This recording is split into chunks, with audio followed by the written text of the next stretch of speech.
జీవితంలో అమ్మవారి పాదములు పట్టుకొని సంతోష తరంగములు మనసులో కదిలేటట్టుగా అర్చన చేసినటువంటి వాడు ఎవరైనా సరే, ఆ తల్లి పాదములను అర్చన చేసినప్పుడు అమ్మవారి పాదములు కనపడి ఆనంద తన్మయత్వంతో ఆనంద పులకాంకురములు లేచేటట్టుగా ఒక్కసారైనా పూజ చేసినటువంటి వాడు మళ్ళీ పుట్టడం అన్నది జరిగితే నీటి మీద బండరాయి తేలినట్టే. హస్తి దేవాలయం వెనకాతల ఉన్న ఒక ప్రాంతంలోనే ఈ సంఘటన జరిగింది అంటుంటారు. పరమాచార్య స్వామి వారు కూడా ఎక్కడో ఒక చోట ఈ మాట అన్నట్టు నాకు జ్ఞాపకం. తర్వాత ఎప్పుడో నేను పుస్తకాలు జాగ్రత్తగా చూడవలసి ఉంది దాని గురించి. అది నిజంగా మన ఆంధ్రదేశంలోనే జరుగుంటే అంతటి పవిత్ర భూమి మనం ఉన్న చోట ఉందని ఒక తృప్తి. కాబట్టి ఇప్పుడు అమ్మవారు ఇంద్రుణ్ణి కూర్చోపెట్టి బ్రహ్మమునకు సంబంధించినటువంటి సమస్త జ్ఞానమును ఉపదేశించేసింది. నీ అంత నీవుగా కాదు, ఈ లోకములో ఎవ్వరికీ కూడా శక్తి లేదు. శక్తి అన్నది ఏదైనా ఉంటే శరీరమునందు శక్తి రూపేణ సంస్థిత, ఆ తల్లియే శక్తి రూపంలో ఉంది. ఈ చెయ్యి కదులుతోందంటే ఆ అమ్మ అనుగ్రహం. నేనిప్పుడు మీకు 4 మాటలు చెప్పాలి అని అనుకుంటే నాకు స్ఫురణ యందు నేను ఈ మాట చెప్పాలి అని అనుకున్నప్పుడు నేను చదివినటువంటి సందర్భం ఒక వరుస క్రమంలో నాకు జ్ఞాపకం రావాలి. అలా కాకుండా నాకు ముందు ఇంద్రుడు వెళ్ళినట్టు జ్ఞాపకానికి వచ్చి తర్వాత అయ్యో నన్ను క్షమించండి ముందు అగ్ని కూడా వెళ్ళాడండి అన్నాను అనుకోండి, ఇలా నేను తబిసీలు చేశాను అనుకోండి, చెప్పేదాన్ని మీరు కంగారు పడతారు. ఏమిటిది ముందుది వెనక్కి చెప్తాడు, వెనకది ముందుకు చెప్తాడని.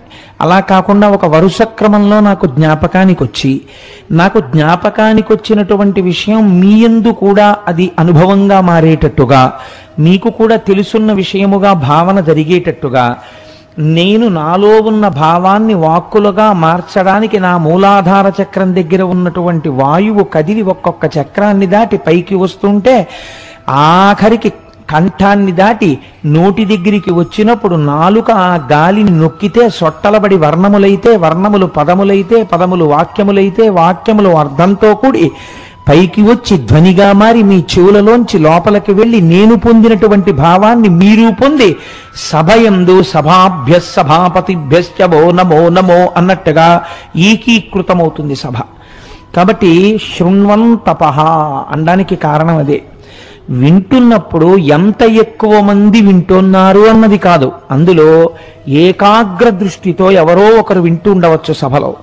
మమేకమై చెవులే పనిచేస్తుండగా మిగిలిన ఇంద్రియములన్నీ పనిచేయడం ఆగిపోయి తదేక దృష్టితో వింటూ ఉంటారు. అలా వింటున్నప్పుడు ఏమవుతుందంటే వారి యొక్క కేంద్రీకృతమైన దృష్టికి భంగపాటు కలిగితే అది తపోభంగము కిందే లెక్కకొస్తుంది.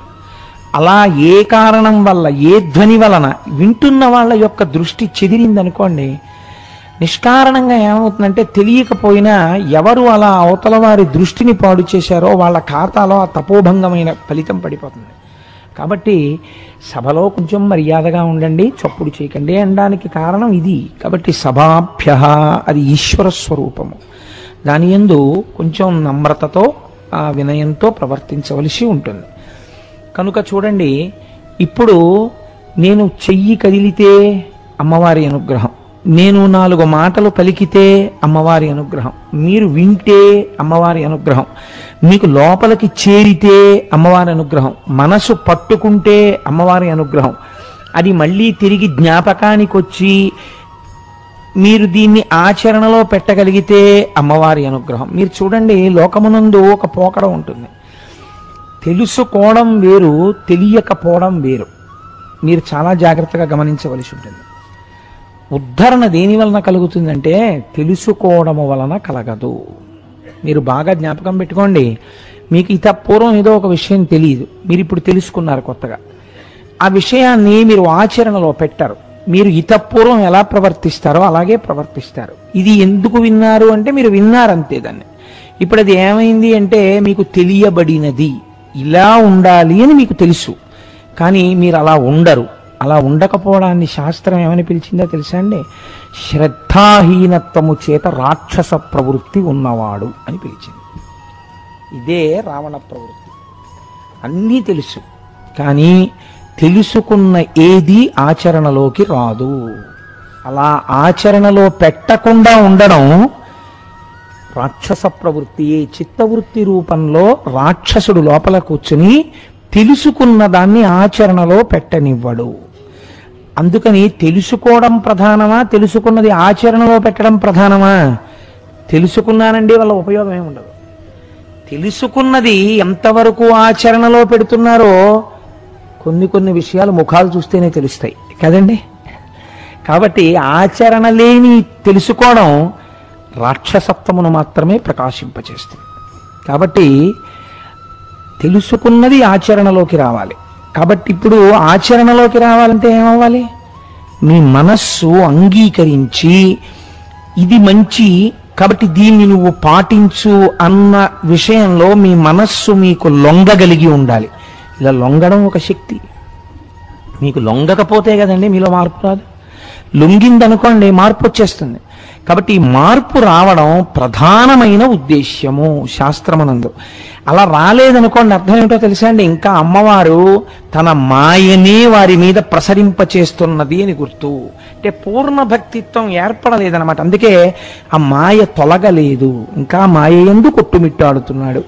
కనుక మీరు ఇప్పుడు చూడండి, లోకములో తెలుసుకోవాలన్న కుతూహలం దగ్గర నుంచి తెలుసుకున్నది ఆచరణలోకి రావడం వరకు, మనస్సు ఈశ్వరాభిముఖం అవడం వరకు అన్నీ అమ్మవారి అనుగ్రహముగానే ఉంటాయి. అందుకే జగదంబ అనుగ్రహం లేకుండా, అమ్మవారి యొక్క అనుగ్రహము లేకుండా శివాభిముఖుడు కావడము, ఈశ్వరాభిముఖుడు కావడము జరగదు. శాస్త్రం తేటతెల్లం చేసింది. దీన్నే పోతన గారు గొప్ప శ్రీ విద్యోపాసకుడు అండి. ఆయనకి శ్రీ విద్యలో తెలియని రహస్యాలు లేవు. అందుకే యాదేవి సర్వభూతేషు శక్తి రూపేణ సంస్థిత అనేటటువంటి వాక్యాలను ఆయన ఎంత గొప్ప కందపద్యం కింద మార్చేశారో తెలుసా అండి? బలయుతులకు దుర్బలులకు బలమెవ్వడు, నీకు నాకు బ్రహ్మాదులకు బలమెవ్వడు, ప్రాణులకును బలమెవ్వండట్టి విభుడు బలమసురేంద్ర అన్నారు. ఆయన పుంస్వరూపం మీద పెట్టారు. అది దాని స్వరూపం పుంస్వరూపమా స్త్రీ స్వరూపమా పక్కన పెట్టేసేయండి. స్త్రీ పురుష నపుంసక మూర్తియును కాక, తిరియ కమర నరాది మూర్తియును కాక, కర్మ గుణభేద సరసత్ప్రకాశి కాక, వెనుక నన్నియుతానగు విభుతలంతో. కాబట్టి ఇది అమ్మవారి అనుగ్రహము అని పిలుస్తారు. ఇది ఇంద్రుడికి మాత్రమే బోధ చేయబడింది అంటే కేనోపనిషత్తులో వచ్చినటువంటి విషయంగా కానీ, శివమహాపురాణంలో వచ్చినటువంటి విషయంగా కానీ మీకు ఏమీ ఉపయోగం ఉండదు. బాగా జ్ఞాపకం పెట్టుకోండి. ఎందుకో తెలుసా? మీరు ఎప్పుడూ గుర్తుపెట్టుకోవలసింది ఏమిటంటే, మీరు ఏదైనా వ్యవహారమును చేస్తే మీ లోపల ఒక భావన ఉండాలి. మీరు 10 మాటలు పైకి చెప్పక్కర్లేదు, ఒక భావన మీకు ఉండాలి. ఏమిటో తెలుసా అండి ఆ భావన? ఇది అమ్మవారి అనుగ్రహం చేత నేను చెయ్యగలుగుతున్నాను. నేను మీకు ఒక తేలిక ఉదాహరణ చెప్తాను, మీరు పట్టుకుంటారు. ఆఫీస్కి ఒక టాప్ బాస్ ఉంటాడు. ప్రతి ఆఫీస్కి ఒక పెద్ద అధికారి. ఆ అధికారి ఒక 2000 మంది ఉద్యోగుల్లో ఒక ఉద్యోగిని నమ్మాడు. ఆ ఉద్యోగిని నమ్మి ఆయన ఏం చేస్తుంటాడంటే ప్రతి విషయానికి ఈయన మీద ఆధారపడతాడు. ఇప్పుడు అసలు ఈయన హాయిగా 10ంటికి ఆఫీస్కి వెళ్ళచ్చు, 5:30 అయ్యేటప్పటికి తిరిగి వచ్చేయచ్చు. కానీ ఈయన పరిస్థితి ఏమిటంటే అందరికన్నా ముందు తెల్లవారుజామున 5 గంటలకే ఈయన బయలుదేరిపోతుంటాడు. ఎందుకంటే ఆయన ఫోన్ చేస్తారు. ఫోన్ చేసి, అబ్బాయి నువ్వు ఫలానా చోటుకి వెళ్ళి ఇవాళ ఒక్కసారి అక్కడ విషయం కనుక్కొని 10 అయ్యేటప్పటికి ఆఫీస్కి వచ్చి నాకు చెప్పాలంటారు. ఈయన అక్కడికి వెళ్ళారనుకోండి, అక్కడ వాళ్ళందరూ భయపడతారు. ఎందుకంటే ఈయన అధికారి కాడు, ఈయనకేం చర్య తీసుకునే అధికారం లేదు. కానీ ఈయన చూసి ఏది చెప్తున్నాడో దాన్ని బట్టే ఆ పై అధికారి యొక్క అనుగ్రహము కానీ ఆగ్రహము కానీ ఉంటాయి. కాబట్టి ఇప్పుడు ఆయనకి ఏమిటి ఉత్సాహం? ఈయనకి కొత్తగా జీతం ఏం పెరగదు. తెల్లవారుజామున 5 గంటల నుంచి రాత్రి 11 వరకు ఆఫీసులో ఉంటాడు. ఎందుకుంటాడు? ఒక్కటే కారణం, పై అధికారి యొక్క మన్నన నేను చూరగొన్నాను. పరమాచార్య స్వామి ఇదే చెప్పేవారు. మీరు పరమేశ్వరుణ్ణి ఒక్క అరగంట సేపు పూజ చేసుకుంటే నీ చేశాననకూడదు. పై అధికారి యొక్క మన్నన పొందాను నేను, ఇవాళ తెల్లవారకట్టే వెళ్ళి అక్కడ కనుక్కొచ్చి ఆయనకి చెప్పడం వల్ల ఎంత మంచి పని చేసావా, నువ్వు కరెక్ట్గా చెప్పావు, నీ వల్ల నేను రైట్ యాక్షన్ తీసుకోగలిగాను, లేకపోతే నాకు అదుపు తప్పు ఉండేది డిస్ట్రిక్ట్ అని పై ఆఫీసర్ అంటే it's a pat on his shoulder, పొంగిపోతాడంతే ఆయన. అలా మీరేమనుకోవాలంటే ఒక పూజ చేస్తే ఇది అమ్మవారి అనుగ్రహం. నాతో నా తల్లి ఇవాళ 1 గంట పూజ చేయించింది. ఎందరో 1 గంట పూజ చేయలేకపోయిన వాళ్ళు ఉన్నారు. నా అదృష్టం, నా తల్లి నాతో పూజ చేయిస్తాను. నా తల్లి నాతో సమంత్రకమైన విభూతి ధారణ చేయిస్తోంది, నా తల్లి నాతో సంధ్యావందనం చేయిస్తోంది, నా తల్లి నాతో దేవాలయానికి దర్శనం చేయిస్తోంది, నా తల్లి నా చేత ఎన్నో విషయాలు చెప్పించింది. ఇవన్నీ ఎందుకు చెప్పిస్తోంది ఆవిడ? నన్ను ఉద్ధరించడానికి. నా యందు అమ్మ కృప ఉంది. అమ్మ కృప ఉండబట్టే నాకేం చేత కాకపోయినా అమ్మవారు నన్ను కూర్చోబెట్టి నాలోంచి పలికి నన్ను ధన్యుణ్ణి చేస్తోంది. ఇప్పుడు మీరు ఈ అనుగ్రహం పోగొట్టుకోవడానికి ఇష్టపడతారా? ఆయన ఆఫీసర్ గారు అనుగ్రహం పొందాలనుకున్నవాడు ఆఫీసర్ గారు పిలిచి ఏమైనా ఇవాళ నువ్వు కొంచెం అక్కడికి వెళ్ళాలంటే నేను వెళ్ళనండి, నేను తిరగలేకపోతున్నాను, నేను వెళ్ళను అన్నాడు అనుకోండి. అయితే మానే అని చెప్పి ఇంకో ఆయన దగ్గరికి వెళ్ళి ఇంకొక ఆయన్ని పిలిచి ఆయనతో చేయించుకుంటాడు. ఆయనకి ఏమి ఇబ్బంది లేదు, ఆయన పని జరగకపోతే ఆయన ఎవరిని పిలిస్తే వాడే ధన్యుడు, ఆయనతో చేయించుకుంటాడు. కానీ మీరు 4 రోజులు సీట్లో 10ంటికి వచ్చి మామూలుగా కూర్చుంటే మిగిలిన వాళ్ళందరూ ఏంటంటే ఈ మధ్య అసలు మిమ్మల్ని ఆఫీసర్ గారు ఏం పిలవట్లేదు, ఎక్కడికి పంపించట్లేదు, అయిపోయింది ఏంటి మీ చాప్టర్ ఇంకా పోయిందా, ఏమైనా డిఫరెన్సెస్ వచ్చాయా అని మొదలెడతారు. చూడండి మీరు ఇది ఈశ్వరానుగ్రహము కాదు నా ప్రజ్ఞ అన్నారు అనుకోండి, 3 రాయల దంది కింగ్గా ఉన్నాడంటే ఇలాగే దూరం పెడతారు. కాబట్టి ఇది నేర్చుకోమని అమ్మవారు ఎంత గమ్మత్తుగా చెప్పిందో చూడండి. ఏం చెయ్యండి, చేస్తూ ఉండాలి. కానీ ఏది చెయ్యండి అంటే నా ఉద్దేశంలో అన్ని పనులు అని కాదు, వేదం అంగీకరించిన మంచి పనులు చేస్తూ నేను చేశానని అనకూడదు. అమ్మవారు చేయిస్తోంది. ఇది అమ్మవారి పూజ అంటే. అమ్మవారి పూజ అంటే మీరు లలితా సహస్రనామ స్తోత్రంతో పూజా మందిరంలో కూర్చుని కుంకుమార్చన చేసేసి బయటికి వచ్చి నేను కుంకుమార్చనతో రోజు లలితా సహస్రం చదువుతానండి అంటే పూజ తెలియదు. అయ్యా ఏం చేస్తున్నారండి అని అడిగారు అనుకోండి, నా అదృష్టం అండి అమ్మవారు ప్రతిరోజు లలితా సహస్రంతో నాతో కుంకుమార్చన చేయిస్తుంటుంది అన్నారు అనుకోండి, మీరు పూజ చేస్తున్నారు. అది అసలు శక్తి స్వరూపాన్ని పట్టుకోవడం అంటే. ఇది చెప్తోంది అమ్మవారు ఇంద్రుడికి. ఇంద్రుణ్ణి అడ్డు పెట్టి లోకానికంతటికీ ఆవిడ చెప్పింది కేనోపనిషత్తులో. ఇంద్రుణ్ణి అడ్డు పెట్టి లోకానికంతటికీ చెప్పింది శివమహాపురాణంలో. నువ్వు ఎంత అభ్యున్నతిలోనైనా ఉండు కాదన్నాం, కానీ ఒక్క మాట మర్చిపోతూ ఉండకు, ఇది ఈశ్వరానుగ్రహం అంటుండు. శివ శివ ఇద్దరికీ తేడా ఏం లేదు, ఇది శివానుగ్రహం అండి అంటుండు. నువ్వు అంతా చేసేయి, ఇదంతా మా అమ్మ నాన్నగారు చేయించారని చెప్పి ఉమామహేశ్వర పరబ్రహ్మార్పణమస్తు అను, నాదేం లేదు ఇందులో అని వెళ్ళిపోతే చాలు. పొంగిపోతారు వాళ్ళు. నాది అని అనకు, వారిది అని లోపల భావన చేస్తుండు. నీ యందు కటాక్షం అలా వస్తూనే ఉంటుంది. మీరు చూడండి, మీకు లోకమంతా కనపడుతూ ఉంటుంది సూర్యకాంతిలో. ఇంత లోకమంతా కనపడడానికి హేతువులు 2. ఒకటి సూర్యకాంతి చేత జగత్తు ప్రకాశించడం. ప్రకాశిస్తున్నటువంటి కాంతి యందు మీ కన్ను ఇలా తిప్పగానే మీ కంటి నుంచి బయలుదేరినటువంటి కాంతి కిరణం అది సూర్యుడిదే. ఆ కాంతి కిరణము వెళ్ళి ఒక వస్తువు మీద పడి పరావర్తనము చెంది వెనక్కి వచ్చింది. వెనక్కి వస్తే ఎదురుగుండా ఉన్న వస్తువు రెటీనా మీద మీకు బింబం కింద పడింది కదండి. అప్పుడే కదా మీరు చూస్తున్నారు. ఇంత జగత్తు చూడడానికి సూర్యకాంతి హేతువు, ఇంత జగత్తు చూడడానికి ఈ కన్ను హేతువు. ఈ 2 ఉన్నా కూడా మీరు ఇంత చిన్న ఈ వేలు తీసుకెళ్ళి కంటి గుడ్డికి ఇలా అడ్డం పెట్టండి, ఏమైంది? ఏమీ కనపడదు. ఇంత సూర్యరశ్మి, ఈశ్వరుడు మీకు ఇచ్చిన కన్ను, మీకు లోకం చూడ్డానికి ఇప్పుడు ఉపయోగపడతాయా? ఉపయోగపడవు. అంత సూర్యకాంతిని, ఇంత జగత్తుని, ఇంత ఆరోగ్యవంతమైన కంటిని ఎంత చిన్నది అడ్డుతోంది? ఈ వేలు ఇలా అడ్డం పెట్టాను అంతే, ఈ కన్ను కనపడదు. అలా అపారముగా వచ్చేటటువంటి భగవంతుని యొక్క కరుణ, పుచ్చుకోగలిగినటువంటి సమర్థమైన మనుష్య ఉపాధి, రెండిటికి మధ్యలో ఒకటి నిలబడుచున్నది. అది ఏ అహంకారము. నా అంతవాణ్ణి నేను, నా అంతవాణ్ణి నేనని ప్రతి దానికి నేను నేను నేను అంటూ ఉండడం. ఈ నేను నేను నేనన్న భావనే నిన్ను అంధుడను చేయుచున్నది. నీకు కనబడవలసిన వస్తువు కనపట్టలేదు. నువ్వు చీకటిలో బతుకుతూ నువ్వు అన్నీ చూస్తున్నానని భ్రమపడుతున్నావు. ఈ వేలు అడ్డం ఇలా తీస్తే చాలు, మళ్ళీ నీ దృష్టి నీకొచ్చింది. ఈ అహంకారమును పక్కన పెట్టి ఇది నీవు గుర్తించు. కన్నిచ్చినవాడు వాడు, కన్ను చూడడానికి అనుగ్రహించి కాంతినిచ్చినవాడు వాడు, చూసి ఆనందిస్తున్నవాడవు నువ్వు. ఈ ఆనందమునకు హేతువు వాడు. కాబట్టి నాదేముందని అంతా వాడు అని నువ్వు ఒక్క మాట అనగలిగితే అంతే చాలు. జీవితాంతము ఆ అహంకారాన్ని పక్కన పెట్టేటటువంటి అదృష్టము ఈశ్వరుడు వారికి కృప చేశాడు. వారు ఈశ్వరుడే అయి ఈ భూమి మీద నడయాడారు. కనుక మనం ఆ కోణంలో దాన్ని అర్థం చేసుకుని ఆ కోణంలో దాన్ని మనం కానీ అమలులోకి తెచ్చుకోగలిగితే ఎప్పుడెప్పుడు అహంకారం పొటమరించినప్పుడు మీరు కంగారు పడిపోక్కర్లేదు. ఇది నా ప్రజ్ఞ అని ఒక్కొక్కసారి లోపల నుంచి వస్తుంది. వెంటనే దాన్ని కరెక్ట్ చేసుకోవడానికి లోపల ఒక్క క్షమార్పణ చెప్పి, చూసావా అమ్మా ఎంతలో పడిపోయానో, అమ్మ నన్ను మన్నించు, నీదేనమ్మా ఈ ప్రజ్ఞ, చూసావా నీ బిడ్డండి కదా, నన్ను మన్నించు తల్లి అని ఒక్క మాట లోపల అనుకుంటే చాలు, ఆవిడొక్క చిరునవ్వు నవ్వేస్తుంది. అలా క్రమక్రమంగా అది అలవాటులోకి రావడం మనుష్య జీవితానికి చాలా అవసరమైనటువంటి విషయం.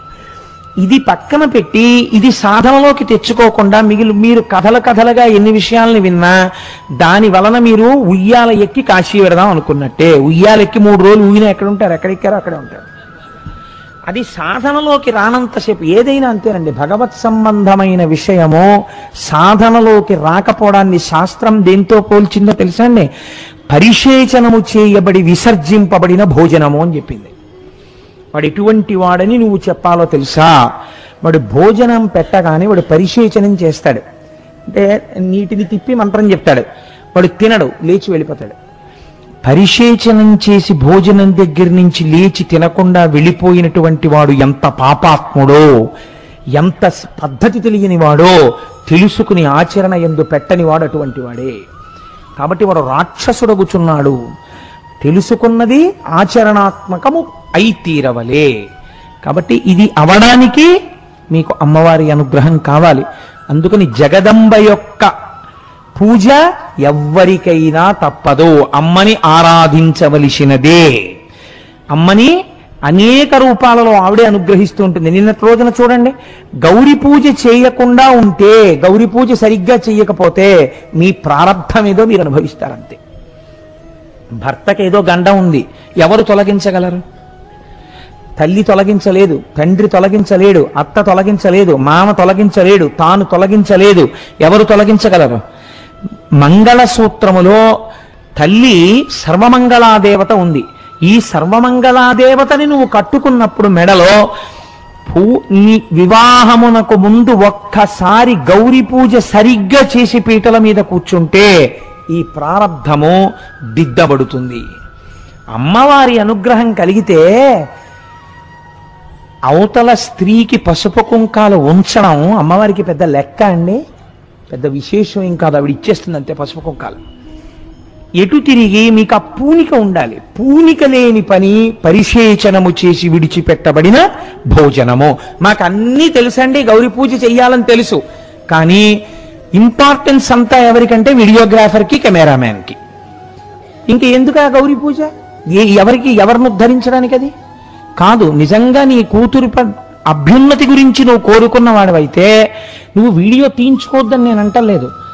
గౌరీ పూజ సశాస్త్రీయంగా జరిగేటట్టుగా ఉచ్చారణ తెలిసి, పదబంధం తెలిసి, తప్పులు చదవకుండా ఉండే వాళ్ళని కూర్చోపెట్టి లలితా సహస్రనామ స్తోత్ర పారాయణం జరుగుతుండగా అమ్మా మనసారా గౌరీదేవిని పూజించు అని చెప్పి నీ కూతురుతో పూజ చేయించి అంతా అయిపోయిన తర్వాత నువ్వు అలాగే కూర్చుని ఒక్కసారి కెమెరాకు పోజులు ఇచ్చినారు అంటారు చూసారా, అలా కాసేపు వీడియో తీయించుకో, ప్రమాదం ఏం లేదు.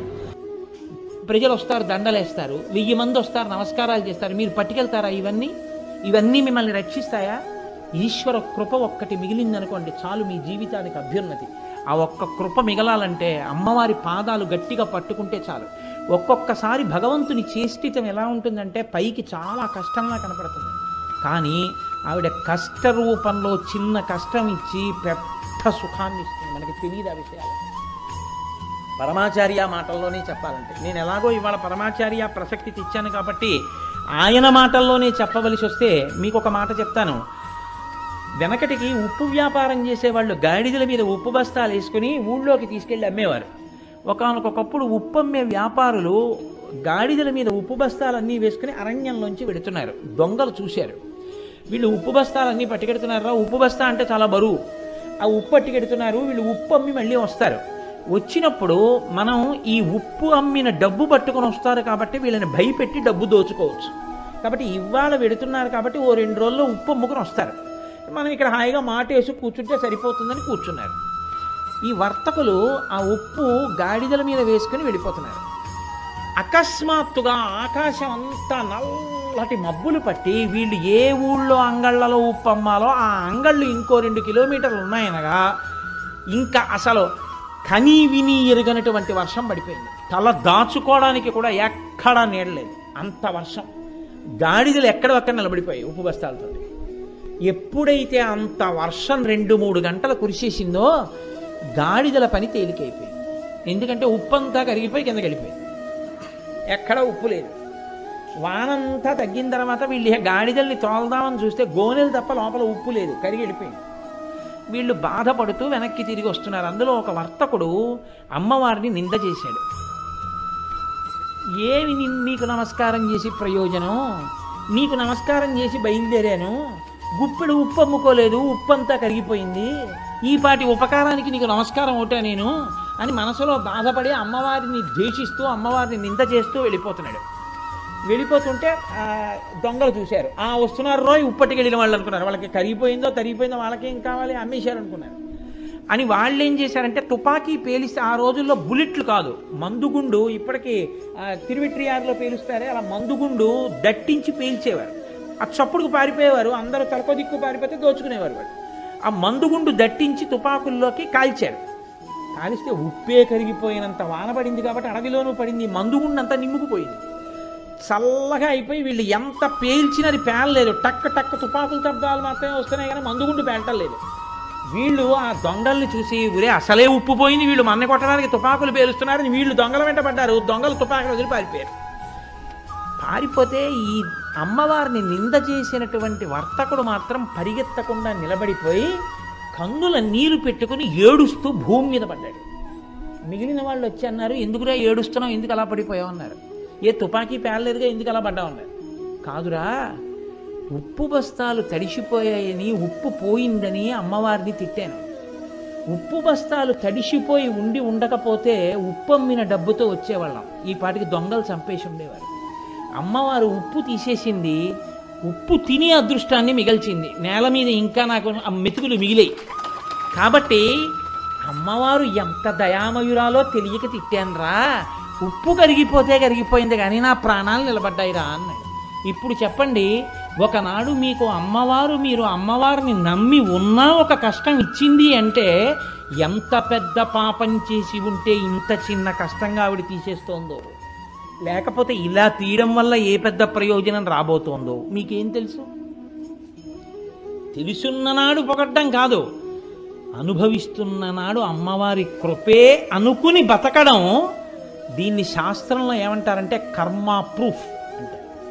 మనం చూడండి, వానలో పెడుతున్నాం అనుకోండి, ఏం చేస్తాం, గొడుగు వేసుకుంటాం. అదేమిటి, వాటర్ ప్రూఫ్, పైనది వాటర్ ప్రూఫ్. అందుకని నీళ్లు పడ్డాయి అనుకోండి జారిపోతుంది, ఆ బట్ట తడిసిపోయి ముద్దయిపోయి మీద పడిపోవు, అలా కారిపోతాయి, పక్క నుంచి వెళ్ళిపోతాయి. ఎండలో పెడుతున్నారు అనుకోండి, ఓ టోపీ పెట్టుకుంటారు, అదేమిటది, సన్ హీట్ ప్రూఫ్, తల వేడెక్కదు. అలా కష్టం వచ్చినా సుఖం వచ్చినా అమ్మవారి పాదాలే పట్టుకుని ఉండి నువ్వే నడిపిస్తావన్న భక్తి మార్గంలో నడిస్తే కర్మ ప్రూఫ్. ఇప్పుడు ఏమైంది, అమ్మవారు మిమ్మల్ని చూసుకుంటుంది. ఇలాంటి వాళ్ళు ఎవరున్నారో అలాంటి వాళ్ళ పట్ల అమ్మవారు ఎంత జాగ్రత్తగానో కంటిని రెప్ప కాపాడినట్టు కాపాడుతూ వాళ్ళ పాపపుణ్యముల యొక్క వినిమయమయ్యేటటువంటి స్థితిని తాను తీసుకుని వాళ్ళని కాపాడుకుంటుంది. ఒక్కసారి జీవితంలో అమ్మవారి పాదములు పట్టుకొని సంతోష తరంగములు మనసులో కదిలేటట్టుగా అర్చన చేసినటువంటి వాడు ఎవరైనా సరే, ఆ తల్లి పాదములను అర్చన చేసినప్పుడు అమ్మవారి పాదములు కనపడి ఆనంద తన్మయత్వంతో ఆనంద పులకాంకురములు లేచేటట్టుగా ఒక్కసారైనా పూజ చేసినటువంటి వాడు మళ్ళీ పుట్టడం అన్నది జరిగితే నీటి మీద బండరాయి తేలినట్టే.